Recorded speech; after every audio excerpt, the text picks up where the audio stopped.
morning. You are back listening to the Innermost Podcast, where we explore, acknowledge, we set right, we show gratitude for our deepest, most private, inward thoughts, emotions, and experiences. As always, you can write to the show anonymously, share your thoughts, share your experiences, or a story that you would like to share on the podcast. I am your host, K Joy, and welcome to the Innermost. It is Thursday morning at 8 a.m. on January the 30th, 2025. I am currently should be in my classroom teaching right now. However, the life of a mother requires me to call off work because my children have been homesick all week. Thank goodness my parents were able to take care of them Monday through Wednesday, and they still aren't kicking this cold. So I, of course, called off work so that I can get them into the doctor today to try to help get them some meds to help push this, get this sickness healing going a little bit faster, speed up the process. So I'm here. It's early in the morning. I couldn't resist but to get on the microphone and record a podcast episode because I love and miss it so much. I am so tired. I haven't slept well in a while, but especially in the last couple of days when the boys were just really sick, been up all night, distributing nebulizer, breathing treatments, and all of the over-the-counter meds off and on. Try not to give them too much. My mom has a really good lemon tree, good citrus lemon tree. It's the tree with the lemons where they have the really soft peel, or the soft outer, I don't want to call it a shell, but skin on the outside. I'm so tired. I'm drawing blanks. It's crazy. And you can just completely just peel it, and it's just so juicy. And so I've been giving them that. She's been giving them oranges from her tree. And it looks like we're at the ending phase. Usually starts with the congestion at the top, like sinus pressure, and moves down to the, respiratory issue and becomes like a whole asthma thing. I mean, this routine has been going on since these kids have, come on this earth. So it's pretty much the same, cycle, the same health circus every single season, and the doctors just keep prescribing the same thing. So I tried all the things that I'm supposed to do. The fluids, I did an Instacart like 1 o'clock in the morning the other night. Had an observation the next day, but I thugged it out. You know what I mean? Sometimes that's what you got to do to keep going. But they've had it a little too long now, and so it's always that hard decision to make between staying dedicated to my job and the things that I have to do, and trying to, meet certain expectations for my schedule and where I want to be at certain points in the school year, and then also taking care of my own kids. So that's always a constant mental teeter-tot, to say the least. And it's interesting because I actually had reached out to my son's 4th grade teacher, and I'm like, hey, sorry, he's been out, he's sick. Is there any work that he can make up while he's out, etc.? And she's like, yeah, I'm out too because my kids are sick. So, at that moment, it's just like, what do you do? What can you do? I always run into teachers of that, that are also moms, and they have that same issue going on. And it's crazy because we live in this society, in this world that can be so overly judgmental and just have their overly opinionated about their perspective of things. And, so many people in the workplace make comments or frown at people who are often absent, who call off frequently, and they have their comments, and about, this person's never here, whatever, and they're making it, but they don't actually see the behind the scenes, or many times they don't even understand your situation. They don't live it, or, they can't relate to it. And so, that's always interesting. So you have to find you have to be okay with knowing that type of thing, and just, understanding that everyone they won't understand or can relate, and just kind of, handling your business and taking the judgment on the chin. And it's a trip, because there's so much I can go in. This is why I love this space. It's truly the innermost, because I feel like in conversation with people in general, people are always trying to tread this fine line of being pleasant and saying things correctly, politically correctly, following a social correctness or boundary, or, as the term is so overly used now, trauma dumping, and having this fantasy of what conversation and relationship should look like. So things are not even realistic anymore, which, brings me to my point of, okay, so I like to read articles. I like to read, just so many different things. And let's see if I have it pulled up right now. News articles, catch up on different things that's going on. But I had ran across, do I have it? I had ran across, let's see if I can find it. I ran across this article. Pretty much it was saying like, it was just pretty much saying that people generally are not like realists. Like, people are not living, they don't really express how they really feel. Most people are just acting and faking on, like, how they really feel, their happiness. You see people have this joy and this love for things, and it was kind of interesting because, one, some might not agree with that, but I think I mentioned this before. I had talked to someone in conversation. It was like an old friend when we were talking at the time, and this old friend had mentioned, like, well, aren't we all just faking it? And I was just like, no, not all of us. And she's like, oh, I thought that's what we're doing. We're just all just faking it. Just the idea that the average person is going through life just like faking their true emotions, faking, their relationships. Man, that, just sit on that reality. That's a harsh reality, because how real are the relationships? But then the flip side is, if everyone stops faking it, then so many people probably wouldn't even be able to handle the truth or the reality. I've been in conversations with people where they literally just can't take basic truths, like accepting basic things, like a new law being in place, or a new expectation or requirement at work. Just basic changes, basic realities that some people live with the mindset that if I ignore it, it doesn't have to be real. And, I guess it works for them.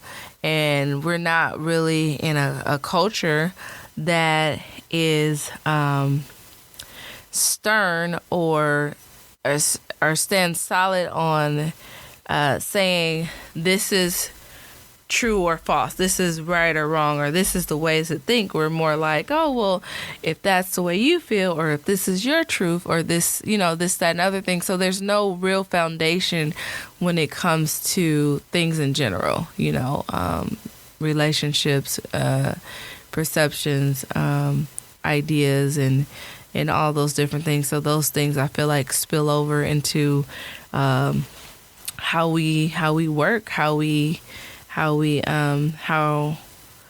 go about our life, and our general basic psychology process of just thinking in general. So that was interesting to see. And also, I've been like, I don't know, sometimes you take for granted, well, I won't say take for granted. Sometimes you may think that your experience is either everyone else's experience, or everyone has a basic understanding or general understanding of your experience, and that's often not the case at all. And so I say that to say that, like, in my household, although there were many things that I'm sure were different than other household, one thing that was interesting, my household was really into like laughter. Like, we would watch comedy, like stand-up comedy as a family. And this went even back to like my grandfather. I remember going over to my grandparents' house, and like we would sit and watch like stand-up comedians. We would watch like award shows and music entertainment and things of that nature. And I think not everyone is aware of how important the role has been of a comedian, even in politics, and just in general, the role of the comedian in our society. And it's funny because I too saw an article on that, and how, comedians are able to, bring humor to situations, to basically using satire, using so many different things, laughing. The whole bit of a comedian is pretty much like pointing out or laughing at a person's pain, you know what I mean? And how often do people actually experience or partake in humor in their everyday life? If they're not paying for it, right, through some form of entertainment, are people really laughing? I can remember growing up as a kid, seeing my parents come together with like their, this is mostly on my mom's side. My dad and my uncle on my dad's side are pretty funny, but mostly on my mom's side, like I've seen them like sit around and literally just laugh and joke. And as a kid, you might not understand everything that they're talking about, but there was something like that just felt good about being in that space. It's almost like a skill. Like how do you guys do that? How do you laugh and go through so many things? But you can hear that in the stories that they told. There was a lot of pain, but they found ways to laugh about it. And that's such a skill, and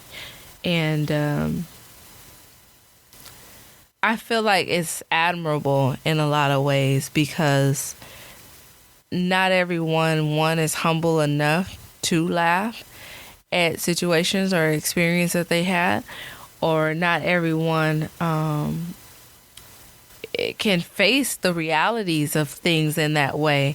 And I really didn't find that out until pretty much being an adult, growing up thinking that like this is the way of life. This is this is how you should be. And I've been in some pretty awkward situations where I, acted out, I guess, or in those ways of like expressing my, pain through humor, different things. And there were people that, received it and enjoyed it. And then there's mostly people that just look at you like you're just completely crazy. So, but anyways, that was a mouthful. Just some of those inner thoughts. I think I'm in this space of just trying to understand. Well, I think now I understand. Before I didn't understand why some relationships or communications are like dead end, or why, I was reading an article about how like they have like work friends versus other friends, and some people have views where it's like, why does there have to be a difference? You spend most of your time with people at work, you could build relationships. And then there were people that were like, well, it depends, I would never have a relationship with a friend at work. And then there were people that were like, I just take things at face value, and if it turns into something more, then it does. If it doesn't, it doesn't. So my point is that when you're living in a society with people with so many different views, you'll run into many more. The probability of running into conflict is higher, because it'll be rare that you actually run into someone that can see or understand, if the slightest amount from your point of view. And so I always find myself observing and assessing that when talking, or just people watching, or just listening to stories that others share with just human behavior in general. So, yep, that's that. In other news, we were up last night.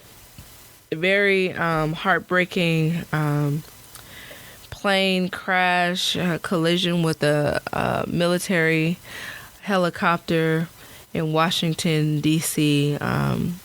Such, tragic news. And you always hear the media try to cover a story. And it's always interesting when you have, like when they're doing their press conference, people who are looking to just get the first and most detailed information. But then I feel like there should be like this compassionate human side of things, where like when I'm watching, I'm like, okay, they're asking questions that I feel like should be on hold. One, they haven't had the time to investigate. And two, you have family members who are still trying to face this reality, or maybe they, are still in denial because their loved one's body hasn't been retrieved yet. And so I feel like, at what point do you put aside your hunger and desire to, have the newest and fresh information to step I don't know if it's to further your career or to be the first, whatever the reason is, like at what point do you take a step back and just kind of say, people are hurting and maybe I should just hold off on being pushy in this way. So I don't know. I was just kind of looking at the press conference and thinking about just looking at the behavior and the line of questioning and how quickly things were just unfolding and information is being passed on and just kind of, I guess, analyzing from my perspective that situation. So very sad, but for me, I feel like it really puts into perspective that I was talking to my husband, I worked in the airline industry for a little bit. My parents both worked in the airline industry. So, behind the scenes, the process is taking place. They were very close to landing, so I'm sure that they had already done like their landing procedures. They had already, asked the passengers to like buckle up. The airline crew who were on the ground were ready to receive that flight. They were probably preparing, all their things for baggage claim. Family members, maybe they were, at the airport ready to pick up or preparing to pick up. All these different things.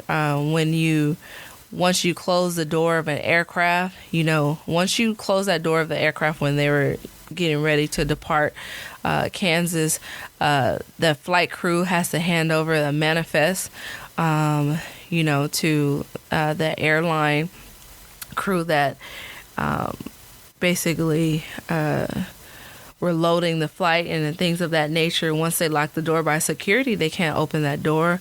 I know that airlines, they go through so many different checks to just ensure the safety on commercial flights. It could be the what would be considered the smallest issue, and that plane will be held up for maintenance to just make sure that everything is clear and safe.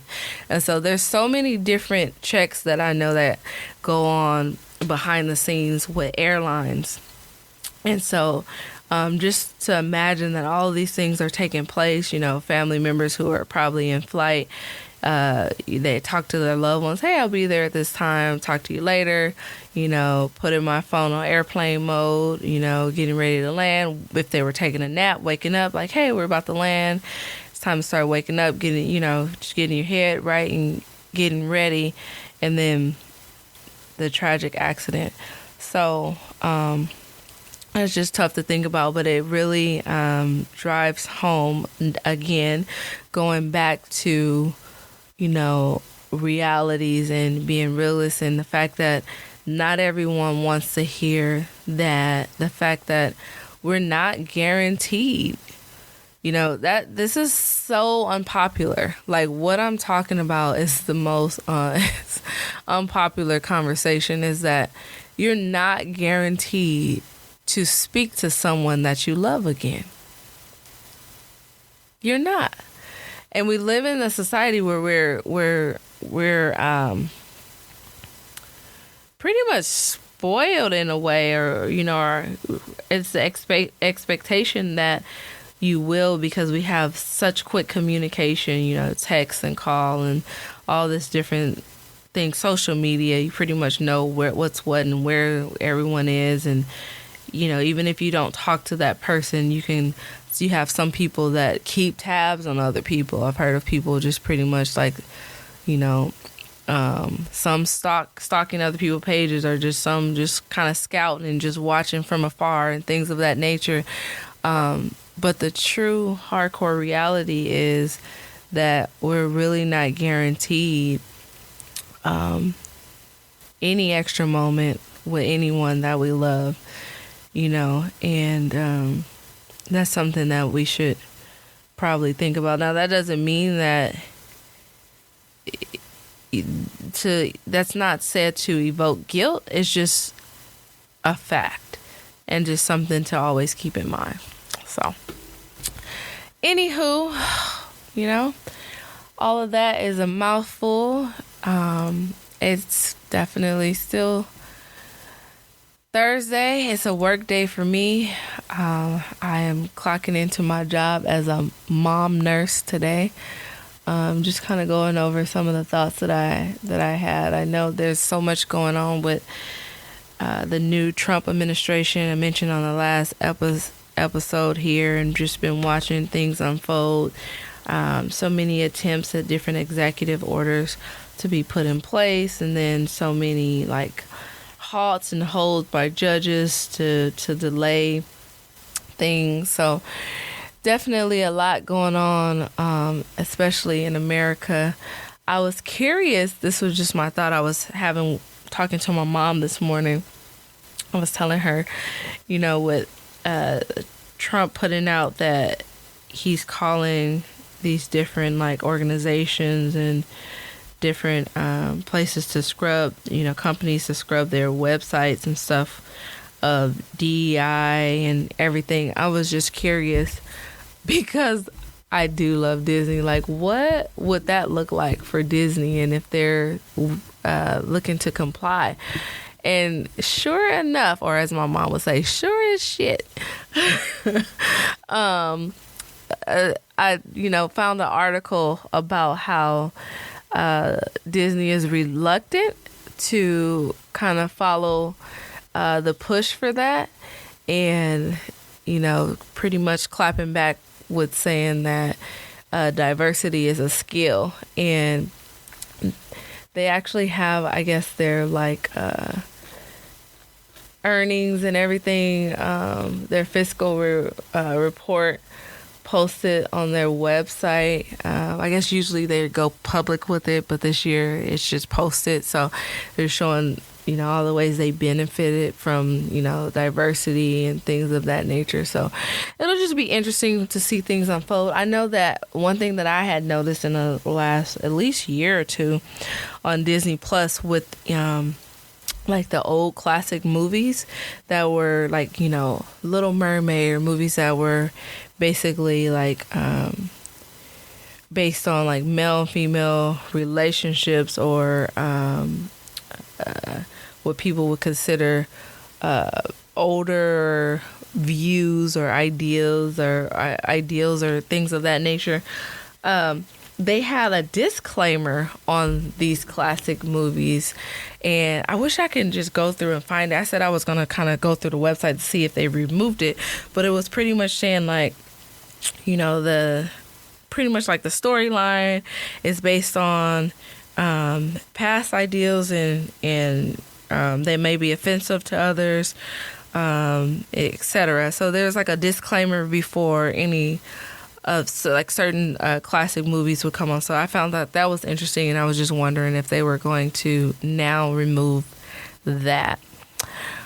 But all in all, there's so much going on. Had our NFC, AFC championship games last week. Super Bowl coming up. The Chiefs with the opportunity to do a three-peat. I think they said that the only other team in history that has done that would be the Lakers. I believe their three-peat. We all remember. I think I was in high school during that time. So that'll be interesting. And the Eagles, Chiefs and the Eagles will be playing for the Super Bowl. I am definitely not a fan of the Eagles, so I say Chiefs go for history. And honestly, I feel like I'm definitely a Rams fan. I think I mentioned before, I feel like 69 pretty much sold us out in our game versus the Eagles. So not a Chiefs fan, not an Eagles fan, but if I had to choose, I say I'd be looking forward to seeing the Chiefs make history. But definitely it's probably going to be a really good game. Eagles have some really good defense, and overall, Eagles have, as my son called them, they're bullies. They're hard hitters. They are a very tough team physically. So that'll be interesting. Definitely interesting. It's been cold. So many freeze warnings. Super, super duper cold. Fire situation still underway. But things getting better. There's more of a concern with like the weather and rain and mudslides and things of that nature. So, but for the most part, we're still out here in this world living. Sometimes I feel like I'm on an episode of From, just not with the monsters at night. So till next time, we'll see what else is going on in the world, what else we could talk about regarding our innermost thoughts. Thank you for taking your valuable time to hang out with me to address some of those thoughts and opinions that most often only reside in the innermost. It has been a wonderful pleasure to host you. I look forward to receiving your stories and exchanging experiences in our community at the Innermost Podcast@gmail.com or on Instagram at the Innermost Podcast. I hope you find enough motivation today on this Thursday to continue to carry you on. Take care. Never abandon your innermost thoughts, your opinions,